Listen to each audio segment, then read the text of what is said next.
already done some pretty powerful stuff, but it's not unusual that folks find this the most powerful thing. I will tell you it's not the most comfortable thing.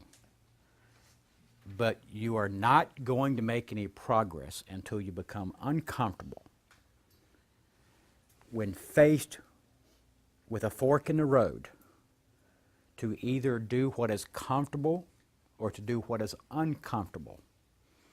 I will tell you that 9 times out of 10, you will be better off and the rewards will be greater if you take the path of most resistance and do what is most uncomfortable.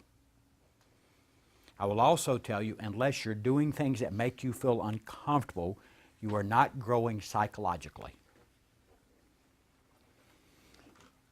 So you want to, when you understand this principle, you will intentionally seek situations that make you uncomfortable. You will embrace discomfort because you know that's where the rewards ultimately lie.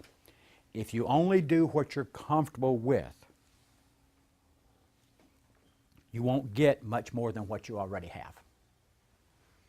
Because the fact of the matter is, you must become greater than what you already are if you want to increase your income.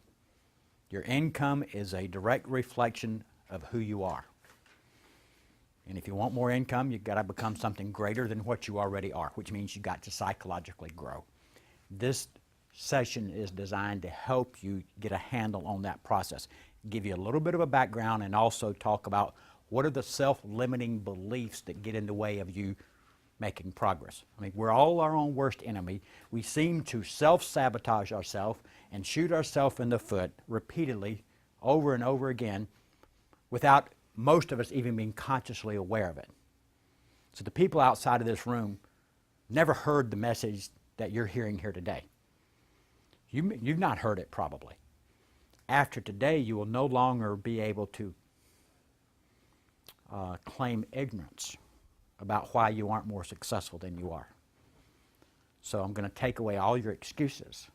Now you will know, and whether or not you do something about it will be totally up to you.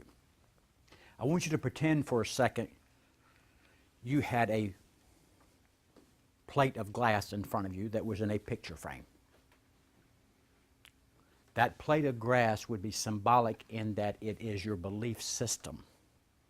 And on that plate of glass would be written everything you think to be true. All of your attitudes, all of your beliefs. It would be as if you took this hard drive and transcribed everything off of it onto a plate of glass. It'd be the same thing as if we took your brain and inserted a plug in it and printed out everything that is imprinted in your brain, and that would show up on that plate of glass. Okay, now, that plate of glass represents our reality. And in fact, we can only see, in the world at large, we can only see what is written on our plate of glass. See, we can't see something that's not written on that glass. There are things that exist in the world that we're not aware of. Doesn't mean they're not true, right? There are things that go on in the world that we're unaware of. Just because we're unaware of them doesn't make them not true. All of us are limited by what is written on that glass. If you have things written on that glass that the economy is tough and nobody's spending any money, if that's what's written on your plate of glass, you will look through the glass and that's all you will see is difficulty. Okay?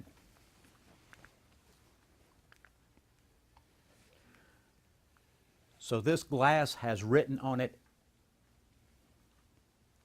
all of the things we believe to be true. Now, here's something may shock you.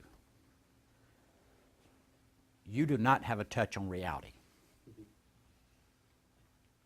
That's the good news, or that's maybe the bad news. The good news is neither does anybody else. There is no such thing as reality. The only reality that exists in your mind is what you think to be true. And what you think to be true is only a tiny fraction of what exists in terms of knowledge in the universe. But yet we all arrogantly think we got a grip and we got a handle on it and we know what's true. You don't have any more idea what's true than me or anybody else. And the older I get and the more I learn, the less I realize I know. And there's a great sense of humility that comes with the point of realizing, you know what, I don't really know crap in the big scheme of things. There's more that I don't know than I do know, which also makes me very open to go out and seek counsel from a lot of other people because I realize I have limited knowledge.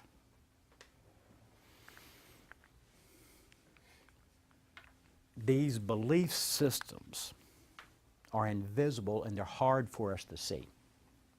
We don't think like this. We don't have these kind of conversations anywhere else.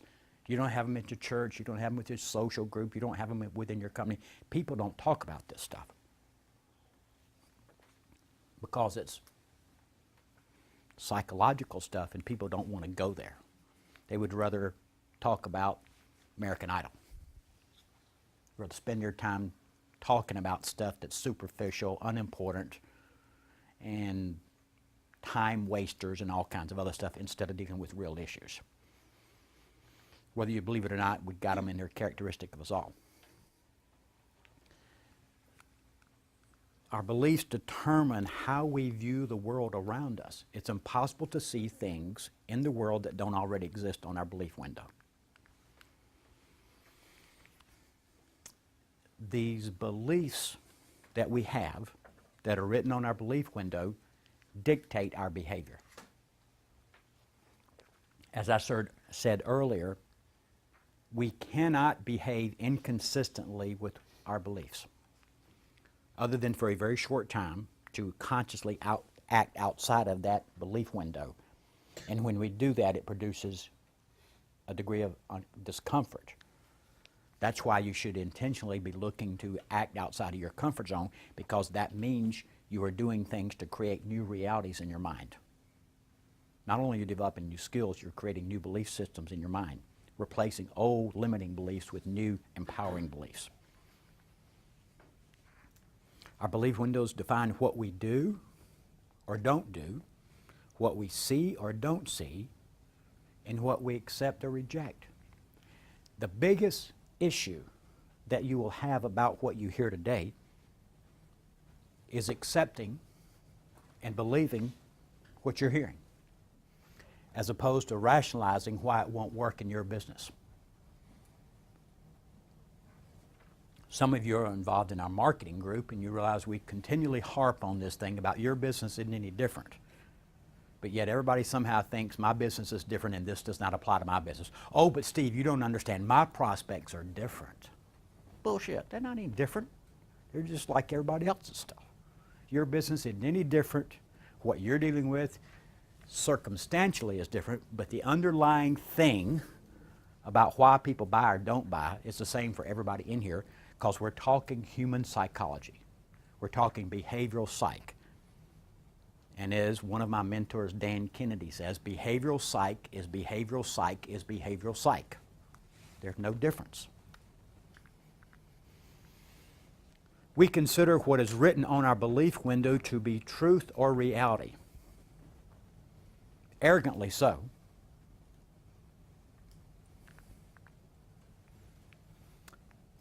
Not only does our belief window affect our income, it affects our emotional health and it affects our physical well-being and our recovery from illness or the aging process.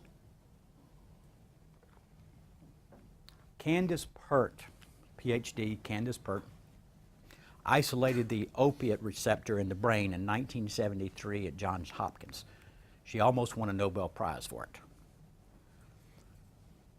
She writes, now she's a molecular biologist, she got a whole string of titles, She's written a book that talks about how individual cells within our bodies have feelings. that cells within our bodies have emotions, because emotions are nothing more than chemical compounds. We are a bag of protoplasm and chemical. That's what we are. Everything in your body is reduced to a chemical compound. Individual cells are made up of chemicals. Emotions are chemicals. Now, that being the case, not to get too heavy, but I think we need to go there a little bit because nobody talks about this sort of stuff. That's what makes new school selling different than some of this old stuff that just talks about closing techniques and overcoming objections and, you know, topical kinds of stuff. Doesn't really get down to the root of stuff of understanding why we do what we do. If, in fact, individual cells are affected by thoughts and beliefs, which is what she says. If individual cells are affected by thoughts and beliefs, and what this is saying is that our emotional health and physical well-being and our recovery from illness and our aging process all is impacted by the way we think. People who go into surgery who are full of hope and optimism have a much greater recovery rate than people who go in full of fear and doubt. That's a fact, and nobody argues about that. The medical science accepts that. In fact, I have a client named Dickie Ducia, who's a physician in Tallahassee. He's an OBGYN, and he said that when he was practicing medicine, that if he had to do surgery, if they had to take somebody into surgery who was really fearful about the surgery, they would postpone the surgery. They would not do the surgery because they were fearful that the mortality rate would go sky high with this person who was fearful. So if that's the case, if our thoughts affect our bodies at the cellular level, what does that say about the way our thoughts, affect our entire life? As a sideline here, is a side point, one of my greatest concerns for this community right now is the overwhelming sense of doom and despair. And none of us are immune from that. The principle of association is so strong that we cannot disassociate ourselves from that reality. We can turn off the television, we can not read the newspaper, but everywhere you go, you see it in people's faces. You see the vacant stares. You see the look of despair, the despondency, and so forth. And like you, I can feel, I'm sensitized enough to those kinds of things that I can feel my body reacting to that. And as disciplined as I am in my thought process, I am not immune to everything that is going on. And the cumulative effect of all the despair and gloom is of real concern to me now, to the point that I am considering physically relocating somewhere else. Not today, not next month, but somewhere down the road, sooner rather than later, because of the fact that I am not convinced that this doom and gloom will go away in a year, 18 months. I think it's much, much longer than that, and quite frankly, I'm not willing to try to live in that kind of environment. So that's a personal observation, and I think it's only going to get worse, not better, as time goes forward. So that's the power of the thought process in everything that we hear. By the same token, there's some opportunities available that will be available for people who figure out how to clean up oil on the beach. Somebody can come up with a machine that can run sand through it and dump sand into it, extract all the oil out, and make the beach white. And if they can do that, somebody's going to get real rich doing that. But in any event, the beliefs do affect our body, not just in the sense of us making more money, but it affects us at the cellular level with the healing process and so forth. That's how powerful thoughts are. Our belief window defines our limits and sets our capabilities. It's as if it is a thermostat. Just like there's a thermostat on the wall behind that board, we all have an internal thermostat a success thermostat, if you will, that is pegged to our self-image and what we believe we're worth. And that has to do with the collection of beliefs that we have. Because the human brain likes to operate in the homeostasis or state of equilibrium and does not like what psychologists call cognitive dissonance, which is the brain does not like being presented with a new body of information that is different or inconsistent with what it already believes to be true. It causes the brain a certain level of discomfort, which is called cognitive dissonance. So what do we tend to do anytime we're presented with a new idea? What is the normal tendency for us? The normal tendency is to come up with 101 reasons why it won't work, to discount it, because that way we can go back to our comfort zone and operate the way we believe things to be true. So instead of embracing this concept, the brain wants us to go back and accept the old ways of doing things. And we will go to the extent of not only rejecting the new body of knowledge or information, we will actually defend it. And you see this with people. People, when confronted with something different than what they believe, their natural response is to defend and justify what they believe to be true. If you do that, then you're fighting for your limitations. You're not embracing opportunities. Just recognize it's a natural human tendency to do that because it creates psychological harmony or equilibrium. The ultimate extension of that is we'll hit somebody in the face, we'll smack somebody in the mouth if their beliefs are so much different than ours. We'll send whole armies halfway across the world to fight people and spend trillions of dollars saying, my economic system is better than your economic system. My belief system is better than yours. My religion is better than yours. Catholics did that in the Crusades. Kill a whole bunch of people in the name of religion. Well, that's wonderful, ain't it? That's a great thing to do. My religion's better than yours. The Baptists fight with the Catholics, and the Catholics fight with the Jews, and the Arabs fight with the Jews. No. Everybody's thinking their deal's better than everybody else's, you know, to the point where they will go to war and kill people over it. Because people aren't willing to open up and say, you know what? Maybe this God thing is so big that nobody's really got a handle on it. Why, there's room for all kinds of stuff. Who knows? But people aren't like that. That's not how people do things. We seek experiences, ideas, and information that reinforce our belief window. Unconsciously, we will seek experiences that are consistent with our belief system. We'll hang with people who believe just like we do. Think about this. When you go somewhere, do you intentionally seek out strangers and talk with them, or do you go congregate in a corner with people you already know? At a networking event, it amazes me, people will go seek out people they already know. Well, guess what? You ain't going to get any business from those people. Go talk to strangers. But see, you're uncomfortable talking to strangers. You're going to go hang out with your chums because you all believe the same as them. Now here's an exercise for you.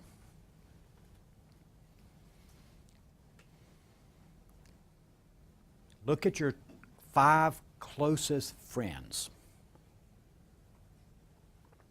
Write down their income level.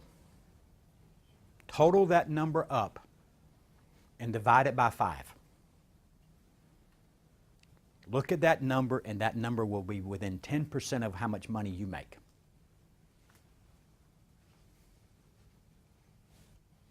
If you hang with people making $30,000 a year, you ain't going to make 100.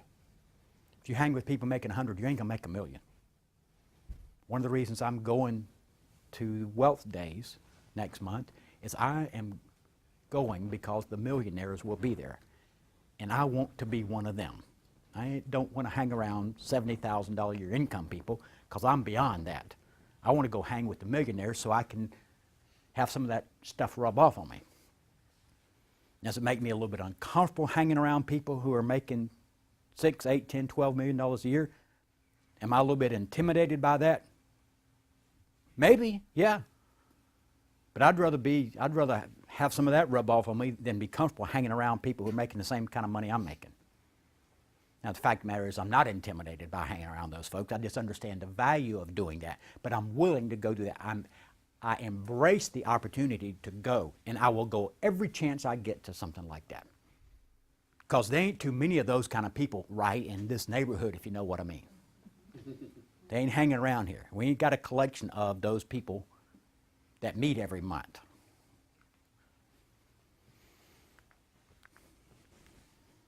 The ability to objectively analyze our own beliefs is one of the most essential skills we can develop. It takes a lot of courage to somehow objectively take all of the stuff you believe to be true, put it out on the table and sift through it and say, you know what? Nah, that's not true anymore. That never was true. Mama said it was true, but it ain't true. Mama didn't know. Mama said don't talk to strangers, right? Well, when you're 5 years old, that's probably a good idea. Well, if that's still part of your belief system, and you don't talk to strangers, and you're uncomfortable talking to strangers, how in the name of God are you going to be successful selling? But see, that's still part of your belief system. It's going to dictate your behavior.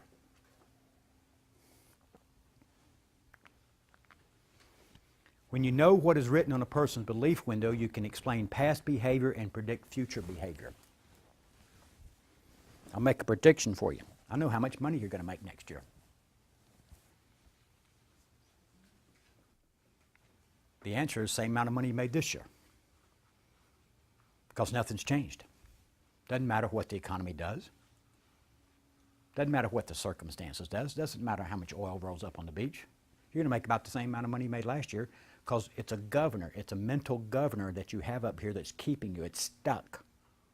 And until you get in there and unstick it, the external circumstances in your life are not going to change. Doesn't matter how much opportunity comes around.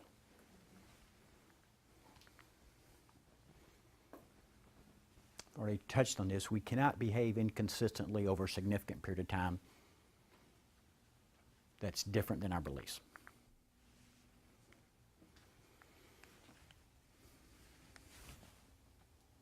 Life is a self-fulfilling prophecy.